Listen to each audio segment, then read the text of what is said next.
Imaginemos por un momento un desastre natural aterrador. Un evento de una magnitud tan colosal que deja tras de sí miles de víctimas mortales, pero que no derriba ni una sola casa.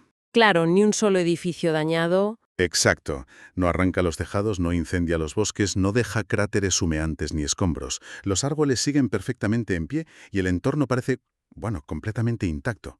Hoy en nuestra inmersión a fondo nos adentramos en la historia de un valle que, literalmente, fue asfixiado mientras dormía. Y es un escenario que desafía absolutamente todo lo que creemos saber sobre las catástrofes. Porque, a ver, cuando pensamos en la furia de la naturaleza, solemos visualizar cosas ruidosas, ¿verdad? Terremotos, huracanes, tsunamis, arrasando costas. Buscamos siempre una destrucción física muy evidente. Sí, algo visible y catastrófico a simple vista. Eso es. Pero lo que ocurrió aquí fue un desastre letal, masivo y, sobre todo, completamente silencioso e invisible. Y precisamente por eso, el análisis que traemos hoy es posiblemente uno de los más fascinantes que hemos abordado. Tenemos sobre la mesa una pila de fuentes increíble. Hablamos de informes patológicos desclasificados, actas de conferencias geológicas internacionales, estudios de ingeniería de fluidos, una barbaridad de datos. Una documentación muy, muy completa, sí. Nuestro objetivo hoy es investigar a fondo la noche del jueves 21 de agosto de 1986, noroeste de Camerún. Cae la noche tras una tarde de lluvia intensa. A las 9:30 se escucha un estruendo sordo, un rugido de unos 15 o 20 segundos, y luego un silencio absoluto. Un silencio de muerte, nunca mejor dicho. Literalmente. A la mañana siguiente, en los pueblos de Nios, Subum y Cha, 1.746 personas yacen muertas. A su alrededor, unos 3.500 animales domésticos han compartido el mismo destino. O sea, es que hasta las moscas cayeron muertas en pleno vuelo. ¿Y el principal sospechoso de todo esto? Un hermoso lago de cráter de aguas azules. Es de locos. Para entender un poco el contexto geográfico y geológico, tenemos que situar el lago Nyos en la línea volcánica de Camerún. Esto es una falla tectónica muy, muy activa. Nyos en concreto es un mar. ¿Un mar, o sea, un lago formado en el cráter de un antiguo volcán? Exactamente. Y lo verdaderamente crucial de aquel evento del 86 es que dejó a la ciencia completamente descolocada. No había ningún precedente documentado a esta escala en toda la historia moderna. Nada parecido. Nada. La comunidad científica internacional tuvo que enfrentarse de la noche a la mañana a un peligro natural para el que, bueno, no existía ningún manual de instrucciones. Vale. Vamos a desgranar esto paso a paso. Porque cuando me puse a leer los testimonios de los supervivientes en nuestras fuentes, las pistas que dejaron en la escena del crimen me parecieron, te lo digo en serio, de ciencia ficción. Son escalofriantes. Hablamos de personas que despertaron tras pasar 36 horas totalmente inconscientes, y al despertar vieron cosas que simplemente no cuadraban. Por ejemplo, las lámparas de aceite de sus casas se habían apagado, pero cuando revisaban los depósitos resulta que estaban llenos de combustible. No lo entiendo. ¿Qué apaga una lámpara si no es la falta de aceite, ni el viento? Pues esa es una pista fundamental. A ver, el fuego necesita 3 cosas para existir: calor, combustible y oxígeno. Si tienes una lámpara llena de combustible en una habitación cerrada y de repente se apaga de golpe, significa que el oxígeno del aire ha desaparecido. Claro, se ha esfumado. Ha sido desplazado violentamente por otro gas mucho más denso que literalmente ahogó la llama. Y claro, ese mismo gas invisible que asfixió la combustión de la lámpara, asfixió a los seres vivos. ¡Madre mía! Si te fijas en los informes de los rescates, muchísimos cadáveres fueron hallados en sus camas, en posiciones naturales de descanso. No había el menor signo de pánico, de lucha o de agonía. Simplemente, el aire se volvió irrespirable y dejaron de respirar mientras dormían. Pero luego hay una contradicción enorme en los informes. Y seguro que quien nos está escuchando ahora mismo piensa lo mismo que pensé yo al leerlo. Si hay un gas letal en una zona volcánica, tiene que oler a algo. Y de hecho, muchos supervivientes afirmaron haber sentido un calor asfixiante justo antes de desmayarse. Sí, los testimonios recogen eso repetidamente. Y describieron un olor fuertísimo a huevos podridos o a pólvora. Y claro, escuchas huevos podridos y la cabeza se te va directamente al azufre, a un volcán en erupción. Totalmente. Es el razonamiento más lógico y de hecho fue la primera teoría de muchos investigadores. Pero los análisis químicos del agua y del aire en los días posteriores demostraron algo increíble. No había niveles significativos de azufre ni de ácido sulfídrico. O sea, nada de azufre. Nada. La explicación es mucho más inquietante y es puramente neurológica. Los médicos determinaron que ese olor y ese calor eran, atención a esto, alucinaciones olfativas y sensoriales. Ostras, alucinaciones. O sea, el cerebro se lo estaba inventando todo. Exactamente. El gas que invadió el valle era dióxido de carbono, CO2 puro.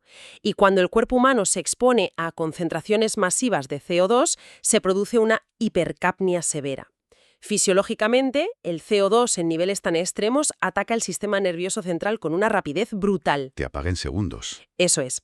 Antes de perder el conocimiento, el cerebro de estas personas, que estaba intoxicado y colapsando, empezó a enviar señales falsas. El calor intenso y el olor a pólvora no estaban en el entorno físico. Eran simples cortocircuitos de cerebros que se apagaban por la falta de oxígeno. ¡Qué barbaridad!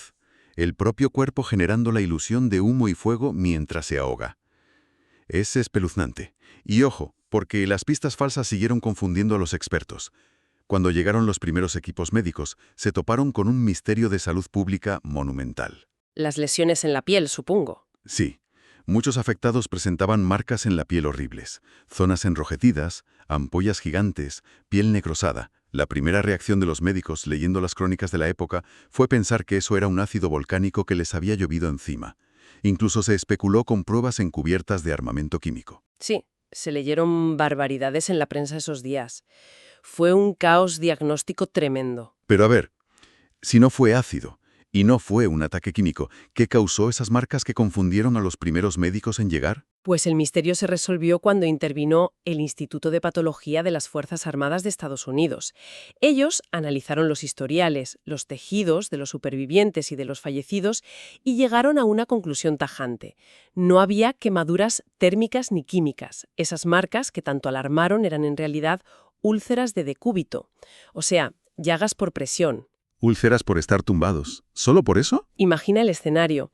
Personas que caen desplomadas totalmente inconscientes sobre suelos de tierra dura o superficies irregulares de piedra, y se quedan ahí, inmóviles, durante día y medio, sin mover un solo músculo. Claro, el peso del cuerpo aplastando la piel. Eso es. El propio peso del cuerpo bloquea la circulación sanguínea hacia la piel en esos puntos de contacto. El tejido muere, se necrosa. Y en el caso de las víctimas mortales, esto se sumó a la rápida descomposición post-mortem provocada por el calor y la humedad tropical. Tela.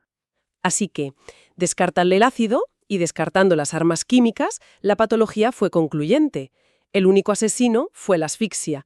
El arma homicida fue una avalancha masiva de dióxido de carbono. Pues sabiendo ya cuál fue el arma, la comunidad científica se enzarzó en un debate monumental para descubrir de dónde salió semejante cantidad de CO2. Las fuentes mencionan una conferencia histórica, la de Yaoundé en 1987. Una conferencia clave. Y allí la ciencia se dividió en dos bandos. Una facción decía que esto era una erupción volcánica tradicional, un soplo de gas desde el magma que había reventado el fondo del lago. Pero la otra facción aseguraba que las pruebas no apoyaban eso para nada, que se trataba de un mecanismo físico completamente distinto. Claro, es que la hipótesis del volcán clásico no se sostenía por ningún lado si mirabas los datos de campo. A ver, si magma a miles de grados hubiera entrado en el lago, el agua se habría calentado. ¿Es de cajón? Pero las mediciones mostraron que el agua profunda mantenía su temperatura isotérmica habitual, estaba fría. Además, no había fragmentos de roca volcánica fresca esparcidos, ni cráteres de explosión recientes en el fondo. Tampoco se encontraron cloruros o fluoruros en el agua, y esos elementos son la firma indiscutible de cualquier erupción magmática tradicional. Entonces, el volcán activo quedaba descartado. Totalmente. Las pruebas físicas fueron descartando al volcán hasta que solo quedó una teoría. Un concepto que tuvo que formalizarse casi a propósito para explicar esto.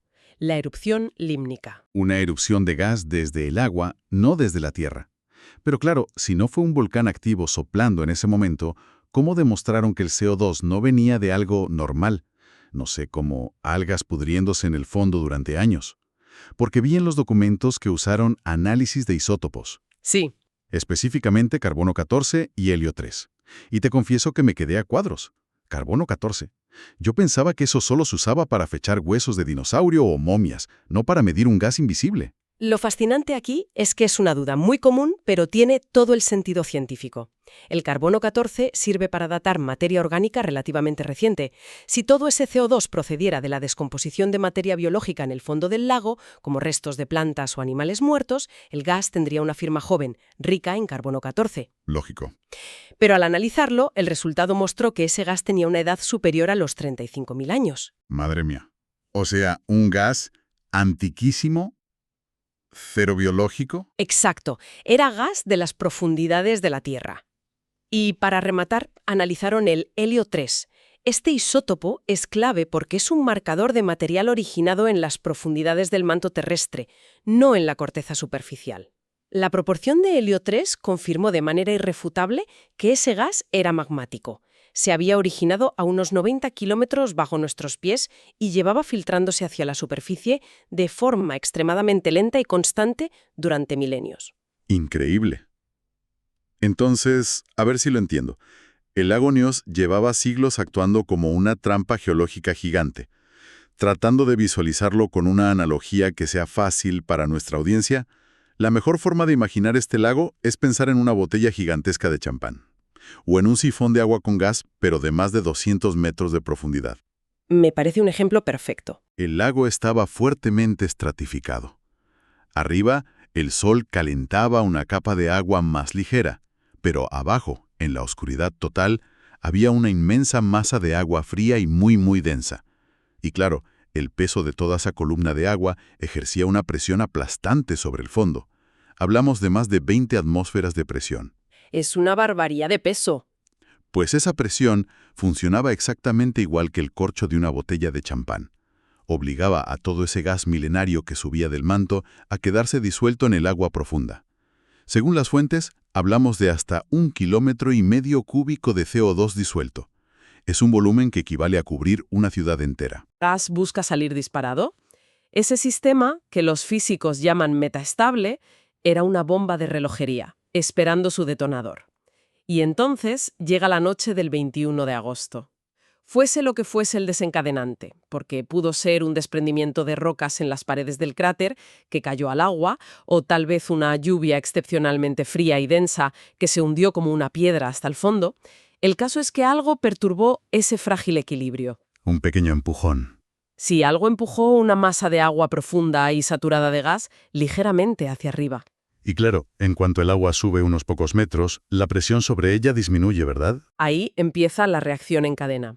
Al disminuir la presión que la aplasta desde arriba, el CO2 disuelto deja de ser soluble. Físicamente, el gas ya no cabe en el agua y forma burbujas reales. Ahora imaginemos esa masa de agua llena de miles de burbujas. De repente se vuelve mucho menos densa que el agua sólida y fría que tiene a su alrededor. Claro, porque está llena de gas. Así que empieza a flotar hacia la superficie, pero cada vez más rápido. Cuanto más sube, menos presión hay. Cuanto menos presión hay, más gas se libera en forma de burbujas, y el agua sube con más y más violencia. Es un crecimiento exponencial. Físicamente, el lago colapsó sobre sí mismo. El agua profunda ascendió a una velocidad brutal, creando un vacío que succionó aún más agua saturada del fondo. Es el efecto dominó perfecto. Los modelos científicos que reconstruyen ese momento en nuestras fuentes describen algo directamente apocalíptico. El lago se descorchó de golpe. Imaginemos una columna de agua y espuma saliendo disparada a 100 metros de altura. 100 metros, es como un edificio de 30 plantas. De locos. La violencia de esa erupción desplazó tanta agua que provocó un tsunami interno. Una ola de 25 metros barrió la orilla sur del cráter y arrancó todo a su paso. Pero lo peor no fue el agua. De esa espuma colosal se liberó la nube letal, una enorme masa de CO2 que, al ser 1,5 veces más pesada que el oxígeno, no se mezcló con la atmósfera ni subió al cielo. Cayó por gravedad. Como una avalancha invisible. Que desbordó el cráter y se derramó ladera abajo por los valles, serpenteando a velocidades de hasta 50 kilómetros por hora. No podías correr, no podías esconderte. Todo ser vivo atrapado bajo esos 50 metros de aire envenenado se asfixió en seco. Fue un triunfo científico brutal llegar a comprender esta mecánica. Pero claro, ese triunfo vino acompañado de una realidad paralizante. Los científicos se dieron cuenta de que el manto de la Tierra no entiende de tragedias humanas. Iba a seguir emitiendo gas a su ritmo constante desde 90 kilómetros abajo. O sea, ¿el peligro seguía ahí? Totalmente. Si la comunidad internacional recogía sus equipos y se iba a casa, el lago Nyos volvería a cargarse, la presión volvería a subir y en unas décadas la catástrofe se repetiría punto por punto. Había que encontrar una forma de desactivar un lago de cráter entero. Y aquí es donde se pone realmente interesante. Porque aquí entra la ingeniería con un proyecto increíble, el Nyos Monum de Gassing Program. Lo lideró en gran parte un físico francés, Michel Halboix. El plan, leído sobre el papel, sonaba a locura. Querían instalar tubos de órgano, básicamente unas cañerías gigantes de polietileno que bajarían hasta lo más profundo del lago para ir sacando el gas poco a poco. Suena a obra faraónica. Pues cuando leí esto pensé que iban a tener que instalar unos motores industriales brutales y gastar una fortuna en electricidad en mitad de la selva para bombear toda esa agua desde el fondo. Pero no, usaron algo llamado el principio del autosifón. A ver, ¿me explicas cómo es posible crear un geyser de 50 metros de altura que funciona 24 horas al día, 7 días a la semana, sin enchufarlo a nada? Porque a mí me explota la cabeza. Es una maravilla. Es pura elegancia basada en la física de fluidos que acabamos de comentar con la botella de champán. Solo necesitaron usar una pequeña bomba mecánica el primer día, durante un ratito, para chupar el agua del fondo por el tubo y hacerla subir los primeros metros. Esto es lo que se llama cebar el sistema. Vale, para arrancarlo. Eso es. Al forzar esa agua profunda a subir por la tubería, la presión dentro del tubo disminuye. Como ya sabemos, al bajar la presión, el CO2 forma burbujas que se expanden enormemente. Esa mezcla de agua y burbujas inmensas dentro de la tubería pesa poquísimo comparada con la enorme presión del agua externa del lago que está en el fondo. Claro, es la propia presión del lago la que aplasta el fondo del tubo desde fuera y empuja el agua ligera hacia arriba por el interior. Exactamente. Físicamente, el gas en expansión actúa como un pistón ascendente. Una vez que el proceso arranca, se retroalimenta solo. El agua sale disparada por la boca superior de la tubería, formando un surtidor inmenso que dispersa el gas inofensivamente en el viento a dosis totalmente seguras. O sea, cero electricidad continua y cero mantenimiento de motores pesados. Nada. La propia energía almacenada en el gas hace todo el trabajo. El primer tubo se puso a funcionar con muchísimo éxito en el año 2001. Pero bueno, los números no engañan. Un solo tubo era demasiado lento y la Tierra inyectaba gas más rápido de lo que salía. Así que, en 2011, ampliaron el sistema, añadiendo otros 2 conductos mucho mayores. Según los informes de monitoreo que tenemos, para el periodo entre 2015 y 2019, la inmensa mayoría de ese inventario histórico de gas letal había sido purgado por completo. ¡Qué alivio! Y hoy en día la vigilancia que mantienen en el lago es fascinante. Vi en las fuentes que usan tecnología punta para medir cuánto CO2 queda en el fondo sin tener que bajar ningún equipo hasta allí. Utilizan sensores combinados que cruzan datos de temperatura, conductividad y algo súper curioso, la velocidad del sonido en el agua. Ah, sí, los perfiles acústicos. Resulta que si el agua tiene mucho CO2, no cambia su conductividad eléctrica, porque el CO2 no es una sal, no forma los mismos iones, pero sí hace que el sonido viaje más rápido por ese medio. Así que, midiendo la acústica, saben exactamente cuánto peligro se está acumulando en el fondo en tiempo real. Es brillante. Pero bueno, ojo con los finales felices de manual. Las fuentes subrayan que el riesgo no ha desaparecido por completo por 2 factores críticos. Sí, todavía hay retos importantes. El primero es puramente geológico. Resulta que el lago está contenido en uno de sus extremos por un dique natural, una pared de roca piroclástica, que es básicamente ceniza volcánica compactada, y es muy, muy frágil. Es un riesgo de ingeniería civil mayúsculo. A ver, si la erosión destruye esa pared, no solo provocaría una inundación bestial que podría alcanzar poblaciones hasta Nigeria. El problema de fondo, el realmente grave, es que si el dique se rompe, el nivel del agua de todo el lago caería repentinamente. Perdería altura. Eso es. Y eso restaría muchísimo peso de agua a la superficie. La presión sobre el fondo se desplomaría en segundos y el gas residual entraría en ebullición de golpe, provocando una nueva erupción límnica instantánea. Afortunadamente, los informes indican que se están inyectando toneladas de cemento a altísima presión para solidificar esa ceniza. Es un proceso que se conoce como jet grouting y está reforzando el dique para evitar ese colapso. Menos mal. Y luego está el factor humano, que es el más desgarrador de toda esta historia. Las tuberías funcionan, la pared se está reforzando, el lago vuelve a ser seguro en términos geológicos, pero miles de supervivientes del año 86 y sus hijos llevan más de 30 años viviendo en campamentos de reasentamiento. No han podido volver a sus tierras ancestrales en los valles de Nios. Muy claro. La barrera para que la gente recupere sus vidas ya no es volcánica ni hidrogeológica. Nuestras fuentes documentan que la inestabilidad social en la región, particularmente debido a la guerra civil derivada de la crisis anglófona en Camerún, ha paralizado los programas oficiales de retorno. O sea, un problema totalmente externo a la ciencia. Completamente. Por ceñirlos estrictamente a los hechos logísticos que exponen los documentos, la reconstrucción de las infraestructuras como carreteras, hospitales y escuelas necesarias para que una población vuelva a asentarse es inviable mientras el conflicto mantenga la región sin seguridad. Es un bloqueo puramente estructural. O sea, ¿qué significa todo esto? Que hemos logrado curar la geología y domar la física, pero las realidades sociales y estructurales demuestran que gestionar un desastre va mucho más allá de la ciencia exacta. Es la dura realidad de la gestión de riesgos a nivel global.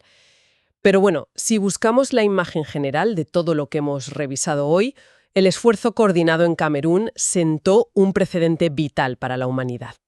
La tragedia de Nios, que estuvo precedida por una más pequeña en el lago Monún 2 años antes, forzó a la ciencia global a tipificar un riesgo natural que antes no existía en los catálogos. El autosifón de Halifax es un protocolo de mitigación que literalmente ha salvado el futuro de esa región. Totalmente. Y ese protocolo, de hecho, podría ser la clave para salvar a millones de personas. Lo que nos lleva a un último pensamiento que no me quito de la cabeza tras leer las fuentes.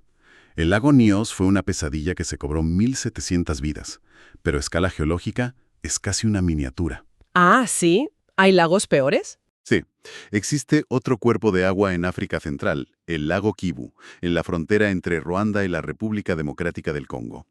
El lago Kivu tiene exactamente la misma estratificación letal, el mismo fondo atrapando gas a presiones absurdas y, por tanto, el mismo potencial de sufrir una erupción límnica. La gran diferencia... Cuéntame. El lago Kivu es unas 2000 veces más grande que el Nios. 2000 veces, madre mía. Sí, y no solo contiene cantidades astronómicas de dióxido de carbono, sino que además la actividad biológica y térmica ha generado inmensas reservas de gas metano altamente explosivo.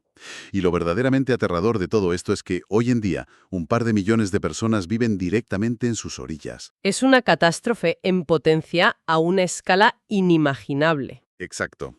El triunfo que los científicos lograron en aquel pequeño lago de Camerún no es solo una curiosidad del pasado, puede que haya sido el ensayo general, el campo de pruebas imprescindible para evitar lo que podría ser el desastre natural más grande y silencioso del futuro. Porque la próxima vez que veamos un lago perfecto, cristalino, sin una sola ola en la superficie, quizá deberíamos recordar la noche del 86. A veces, la naturaleza despliega su fuerza más absoluta, implacable y letal en el más absoluto y aterrador de los silencios. Con esto cerramos nuestro análisis de hoy. Muchas gracias por acompañarnos.